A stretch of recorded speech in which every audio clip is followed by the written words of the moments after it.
भरपूर वेळा काय होतं ना, आपल्याला एखादा फ्लॅट आवडतो, एखादी सोसायटी आवडते आणि ती सोसायटी आवडल्यानंतर परत आपण आपल्या मित्राला तिथे घेऊन जातो किंवा आपण कोणत्या तरी नातेवाईकाला घेऊन जातो आणि त्यानंतर आपण त्याचं ओपिनियन ऐकून तो फ्लॅट नाही घेत जो आपल्याला आवडलेला असतो. अशी ही जी प्रोसेस आहे ना, की आपण कुणाला तरी सोबत नेणे आणि त्यानंतर मग आपल्या डोक्यामध्ये कन्फ्युजन तयार होतं फ्लॅट घेताना. या प्रोसेसमुळे भरपूर लोकांचे 1 ते 1.5 वर्ष फक्त फ्लॅट बघण्यात जातो आणि ते कन्फ्यूज होऊन फ्लॅट नाही घेऊ शकत.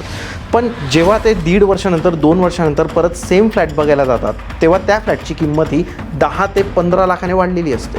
कारण जेव्हा प्रोजेक्ट लॉन्च होतो किंवा प्रोजेक्ट लॉन्च होऊन 1 ते 2 महिने झालेले असतात, तेव्हा त्याची प्राईस कमी असते.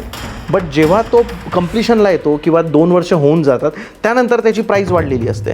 म्हणून तुम्ही जेव्हा फ्लॅट घेता, तुम्हाला जर आवडला आहे, तुमच्या काही रिक्वायरमेंट आधी सेट करा आणि त्या रिक्वायरमेंटमध्ये जर तो फ्लॅट बसतोय व्यवस्थित, तर तुम्ही तो फ्लॅट तेव्हाच घ्या. कारण जर तुम्ही 1 ते 1.5 वर्ष लेट केलं तर तुमचे 10 ते 15 लाख रुपये तिथं तुम्हाला एक्स्ट्रा द्यावे लागणार. तुम्हाला ही रिअल इस्टेट प्रॉपर्टी विकत घ्यायची असल्यास 7385777411 वर कॉल करा.